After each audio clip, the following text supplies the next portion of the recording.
How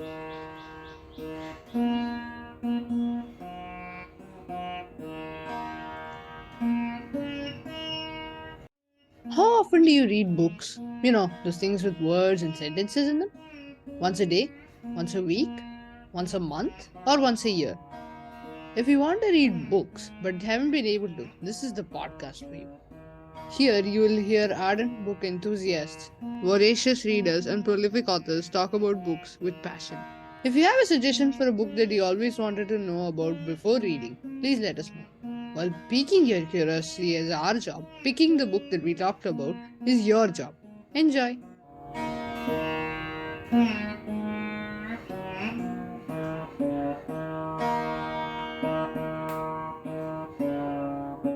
Hello and welcome everyone to the Books and Stuff podcast series. I usually talk to people who love to tell me about the books that they have read. So this podcast is for people like me who want to know about these books, and perhaps if you like them, go ahead and read them. With me, I have Parvathi Ramkumar, who loves reading and writing books as well. Welcome, Parvati, to this podcast. I believe you have a book called Wheel of Time for us Yes. today. What is this about? What is a quick synopsis of the book? I'm guessing this is Mhm. also a series. Yes, actually, The Wheel of Time is a series of 15 books, including a sequel. Today, we'll just talk about The Eye of the World, the first book in the series. I think Did it'll you be a say good idea. 15 books? Yes, I did. Wow, 15 books. My God. Okay. Is that right? Yeah. Is there a web series or something about Wheel of Time also? Yes, I do believe that the Amazon series Wheel of Time is based on these 15 books, but they have made significant changes. So it would be better to start with The Eye of the World.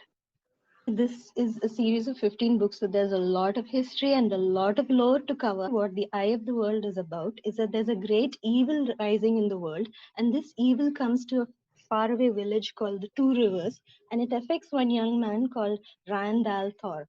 From his farmhouse with his father, this guy is going to the nearby village for the spring festival called Beltane, and that's when he finds that he's being followed by some weird shadow figure, and he's the only one who can see it. The shadow figure spooks him. It doesn't do anything, it just stands there and stares at him, and it has marked him. He's the only one who can see it. His father cannot see it. When they get to the village called the Two Rivers, there they find that winter's still on, spring hasn't come, there's still snow.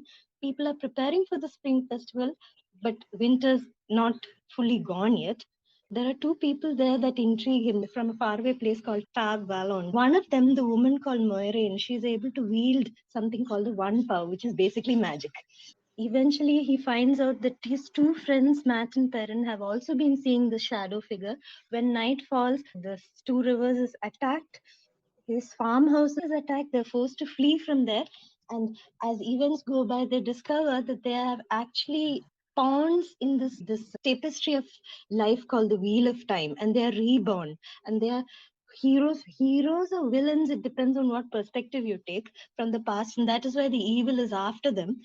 They must be destroyed, and that is how this book ends. It's a very long book, but basically that's what it is about. Wow. Okay. So Yeah. this could be categorized under the fantasy genre. So, right? Epic fantasy because it covers so much. There's so much history. It's got its own history, its own set of lore, its own magic system. So basically, it's an epic fantasy.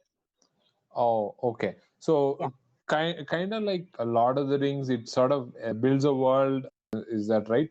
Yes. So it does build the world. The world is very similar to the Lord of the Rings. Many of the shadow creatures that you find are very similar to the Lord of the Rings. So yeah, it's just different enough. All the events in the Wheel of Time take place in its own world. It has its own customs, traditions. Everything is built specifically for that world, based on ours, of course. Okay. So the main character, does he have any powers? How is he special? Usually the hero has something Yeah. special. So is there True. something to So, him? this character, Randall Thor from the Wheel of Time, when you begin reading about him, he does seem a little trope-like because from these classical fantasy novels, you have the farm boy who's not actually a farm boy. Hmm. He's got some superpowers. Hmm. So, in Rand Althor's case, he does have some powers that come to him. He doesn't know what they are. The woman with him, Moiraine, she suspects he may have these powers, but she's not sure.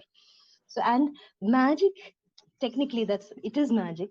In the Wheel of Time is separated into a male half and a female half. So the female half is what Moiraine and her sisters call the Aes Sedai. They channel those sisters, not blood sisters, but of the order. They're able to cast spells, basically. The male half of this magical system is tainted by the Dark One, something like a devil. And Rand al'Thor is connected to the male half. Apparently, it's not made very clear in the beginning because he doesn't know what he's doing. But the problem with the male half of the magical source is that it drives the men insane. So he does have powers. Yes, he does have powers, but they come at great cost. It's just silly things like him giggling in the middle of the street and making an ass of himself. That's a superpower. Apparently, he almost got himself killed by a fanatical cult order. So, Oh, okay. Yeah, that sounds serious. Okay. Okay. Yeah. And this evil, how does it manifest itself? I'm trying to see the arcs in the story itself. So Randall Thor is an ordinary person, like you said, and suddenly there are some things that are unexplained. I'm trying to see the motivation of the evil and how does that manifest in this? Basically, the evil is completely black, and the source of all the evil is a character like the devil. He wants domination and utter destruction of anything that brings light, to quote something. So it's pretty black and white, and the evil's motivation is just plain evil: destroy, kill, draw people to its side, that sort of thing. And he manifests mostly. Rand al'Thor actually sees this evil in many of his dreams. He comes as a kind of a handsome man and taunts him. So that's how it is in the Eye of the World, at least. So, and he's also got these minions like the Lord of the Rings. So the evil does. So you have black cloaked riders with no face, no eyes. You have something like the orcs from the Lord of the Rings. Here they're called troll orcs, but similar concept. And they ravage villages, they destroy cities, and basically they're looking for this Rand al'Thor and his two friends because they have some sort of powers. It's a theory. Yeah. With these powers, the devil is already fully evil. What do they really want from these two people? What is the motivation for the devil to keep? One of these characters, it seems like it's Rand al'Thor in this book. One of them would come back and stop the evil permanently, bind him back into a place far away so that he cannot wreak any more damage. So he must be stopped. This reborn individual must be stopped. Basically, that's why.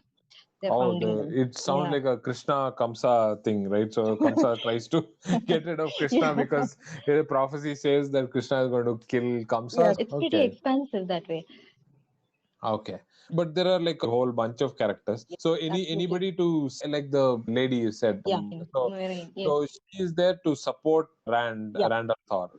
So does she is learning the fact that she knows magic, or that is also unknown to her? How? She is actually a pretty powerful wielder of this magic, which is called Sedar because she's a woman, and the female half of that power is called Sedar. So she is a very powerful Aes Sedai. That's the group, the order, the women who wield this power. She basically knows what she's doing, and she has a hunch about what these three characters could be: Rand al'Thor and Martin Perrin. She has an idea of what they might be. She's also got her own motivations for doing what she does. She's not exactly the most likable individual, and a lot of people get angry with her because of that. She won't reveal the full truth.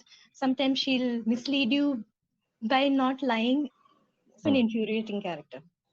So I'm thinking the parallel is the Bene Gesserit. How do you pronounce? I don't know how you Bene pronounce Gesserit it. from Dune. From Dune, yes, sounds like the order of women who have these extraordinary powers and who keep it that way in their own cult.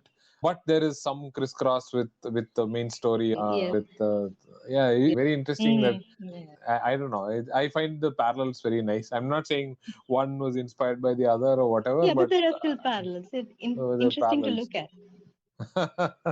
Very nice. Okay, so that's that. Maureen is one lady who's supporting. Are there any other support characters? Several. I mean, but in the Eye of the World, you basically follow Rand, his friends Matt and Perrin, and then you follow warrior who's bonded to Moiraine called Lan.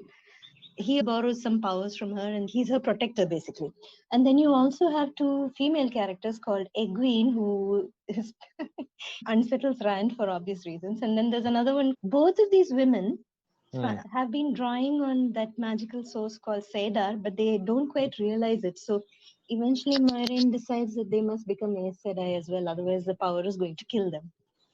I see. This Yep. is interesting. One more parallel, Emperor Mhm. from Star Wars, because we don't know the origin story of the Emperor. We don't know why the Emperor is evil, but he's Yep. evil because he wants He's to be evil. evil. He's And the good guy is still discovering why he is the good guy. exactly. He has support from all of these people who are there's a is there a comic relief also that will sort of make up the I think you did Uh, mention this guy who's makes his life difficult the or woman, yeah. I mean, woman. it's a Okay. woman actually, Egwene. There is a troubadour called Tom Merrilin, but the Wheel of Time does not do humor that well, in my Oh, opinion. It is pretty serious most of the time. okay. And while the Eye of the World does have certain situations that could be interpreted as humorous, they were interesting to read. I'm not sure I found any laugh out loud moments. So, in the two Even series, yeah. Lord of the Rings, the book does not have any light moments. However, Gimli the dwarf has a lot of these quips and he's funny. He looks Yeah. funny, acts funny, and in the movie. Yeah. So I'm sure an adaptation has that change because Mm. people don't like dark tones all the time. So Yeah. probably I haven't seen the series either, so I'm Mm. guessing it probably has that change. Yeah. While we are a little short of humor in the Eye of the World, one thing it does do extremely well is storytelling. I told you, there's a troubadour, a bard character, a Hmm. wandering minstrel type. He and even Moiraine sometimes, launch into story. And that, my God, is so well done. I am terribly impressed with that. They actually talk about the backstories of legendary heroes and history of the world in poetry and Oh. song. It's really nicely done, very nicely done. That was a nice interlude also, given everything else that's happening in the book. These are Mm. like flashbacks of the No, no. existing characters giving of the Mythology, story. generally mythology. There was one part where Moiraine launches off into history of the two rivers where Rand is from, and that was so beautifully done. Hmm. She slips into some sort of bardic voice, very nicely done. It was very evocative and poetic. Hmm. Okay, but is that in verse or is that in In prose. prose It's in only? lyrical Okay. prose. Oh, lyrical prose. Because for me, I remember reading Suitable Boy and I said I Mm. can either appreciate the poetry or the story, not both. So I was in and I gave up midway there. It's a fantastic poem to read. And then there is this story to go with, and I'm completely lost. So I didn't know how to read that one. So So I'm this is wondering. pretty simple prose actually. It just changes tone a little bit so that it Ah, feels like you can hear it. okay. I I think it see. does that well. Yeah, it's not in poetry, it's pure prose. So Yeah. flashback told in a different way, but still Mm, supporting the building the world for you, the absolutely. mythology for you. Very Completely. And nice. it lays out right at the beginning that this world has a huge mythology and it's a very old place. So when you present it this way, I think it's very interesting to read about. Okay. And are there clever twists and suspense and all that in this, or is this like it's an adventure and it unfolds as you read it? How does this Um, work? I How does the story personally work? found it an adventure that unfolds. I mean, there are some twists, but I wasn't too surprised by them. You can kind of see them in the way it's written. One part I liked a lot was they come to this abandoned city in the middle of their journey, and one of the characters steals something from there, and his mind starts getting corrupted, but you don't know that until the end. So that was a Ah. nice twist. You just see that his personality is changing and he's getting very suspicious and a little bit crazy and paranoid, but you Hmm. don't realize that it's because he stole something from this place that he's Hmm. changing. Is this an old set of stories? I'm just looking through the Wikipedia article of this one. Mhm. It is 1990 to 2013. So obviously heavily inspired by Tolkien, I suppose. This is by two guys. Latter half is, I think, books 12 to 14. It says written by Brandon Sanderson. Yes, correct. The main author passed away. The remaining books still had to be finished. So the rights were given to Brandon Sanderson to finish the series and bring a conclusion to this long story. In this cover of the book, I have the Wikipedia article. This guy with the backdrop of the moon in night costume. I'm assuming that's Rand al'Thor. And Ah, there is yeah. this person right next to that in a shorter horse. And Yes. right, is that a girl or a woman or is That's that? Moiraine actually. The man in the armor is her Ah, bonded warrior called Lan. So oh. he's the one who protects her from the fights. I mean, not that she needs that much protection, but he is technically her bodyguard. And Oh, Randall Thor is the guy behind them. oh yeah, I can In see somebody yeah, on top of a brown horse. Okay. yes, I believe that scene probably relates to the beginning where they have to leave that village. The moon is full and they're being Uh, hounded by many monsters, both on land and on in the sky. oh, very interesting. Okay. Mm. And are there any mythical creatures as well in this? There are quite a few. So the main monsters, so to speak, kind of similar to the Lord of the Rings. So you have Uh, these Trollocs and their commander that's called the Eyeless, hmm. or a half man, whichever way. There are so many names. So yeah, or a Mirdral. So yeah, those are kind of similar to the shadow creatures from the Lord of the Rings, like the Dark Riders.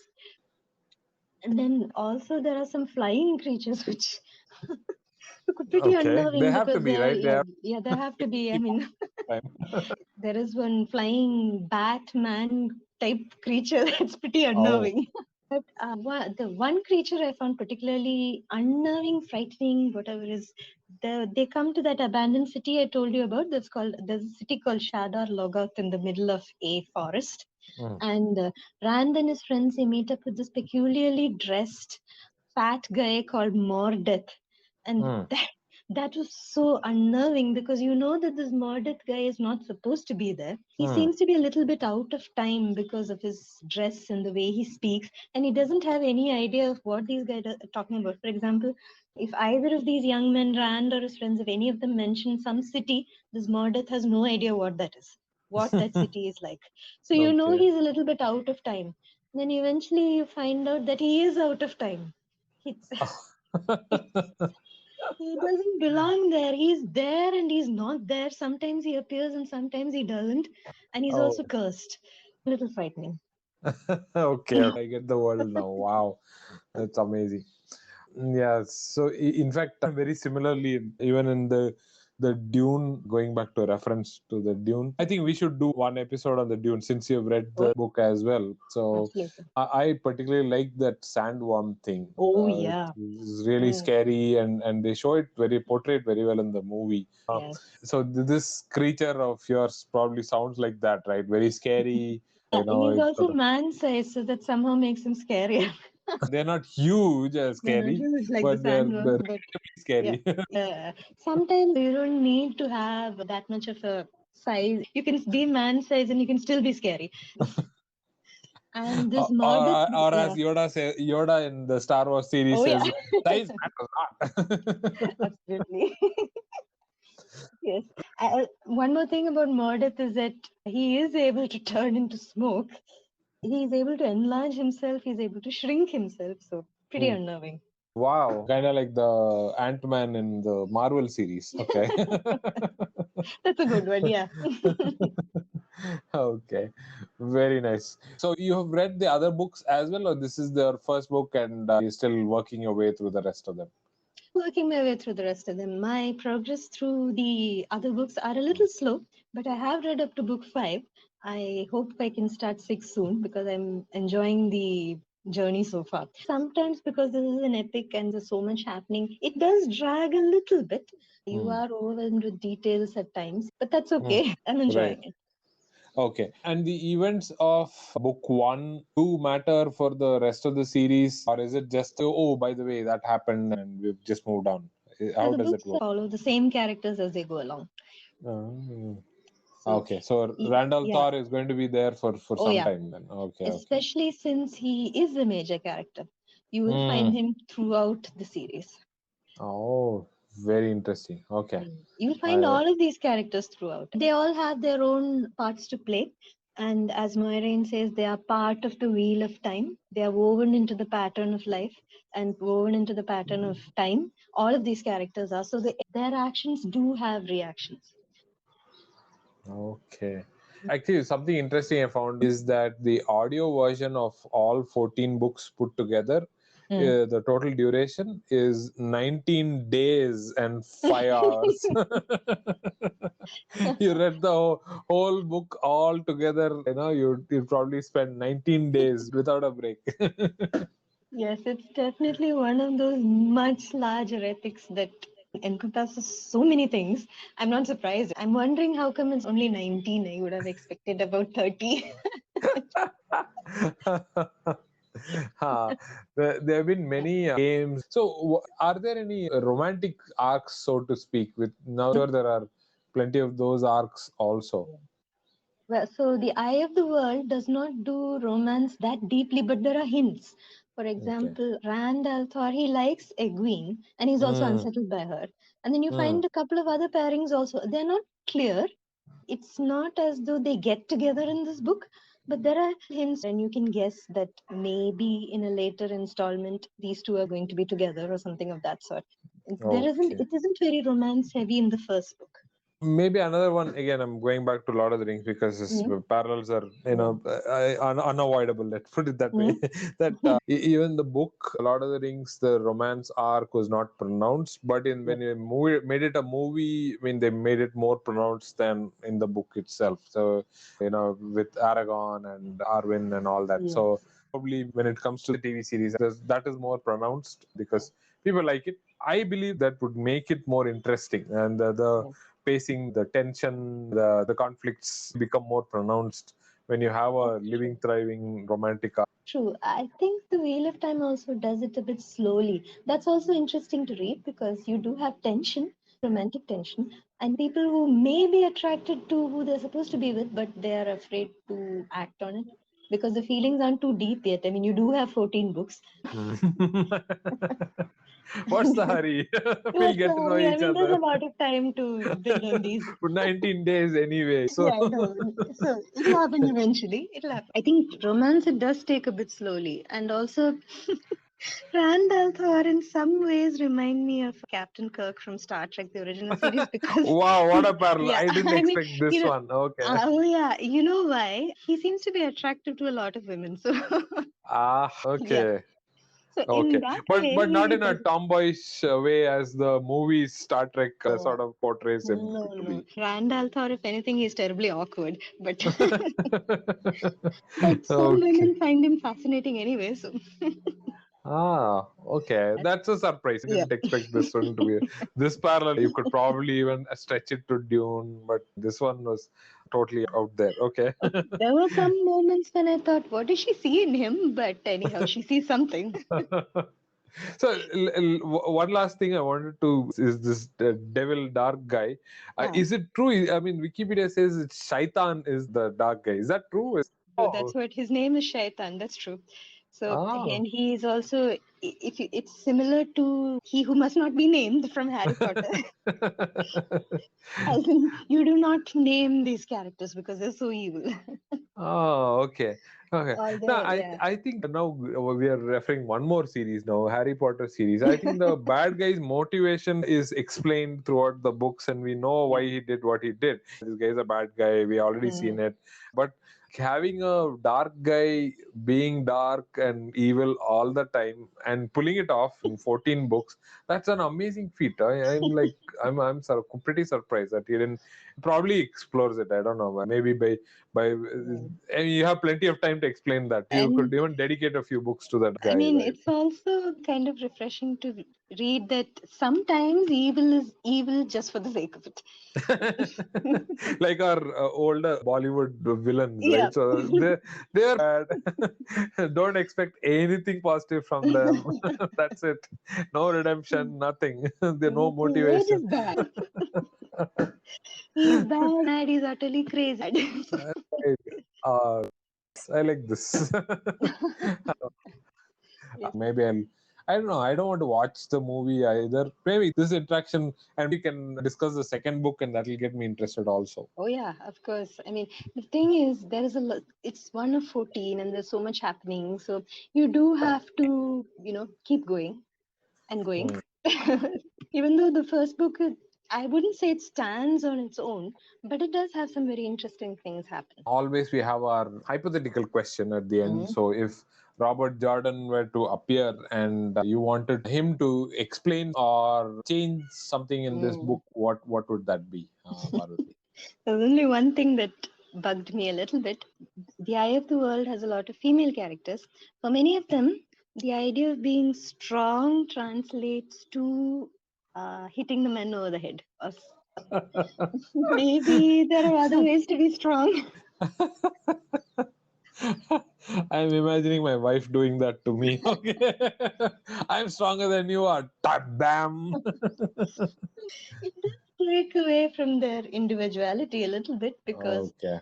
having a strong woman does not mean being defiant to the point of stupidity sometimes. It doesn't mean that you keep yelling at every male you meet. I am not sure that's the way to go about it. Maybe that could have been reworked a little bit. I get what he was going for, but I'm not sure this is the best way to do it. Thank you so much, Parvati, for this discussion of The Eye of the World from the Wheel of Time series. Yes. This is very interesting. I really enjoyed discussing about this book. I felt like I've already read it and I'm ready for the next book.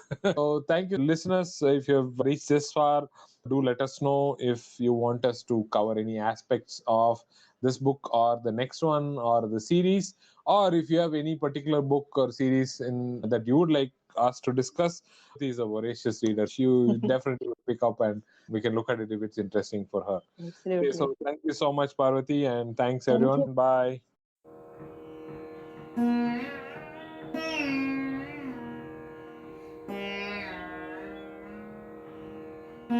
If you liked the podcast and found it useful, please feel free to share the link via your favorite social media platform.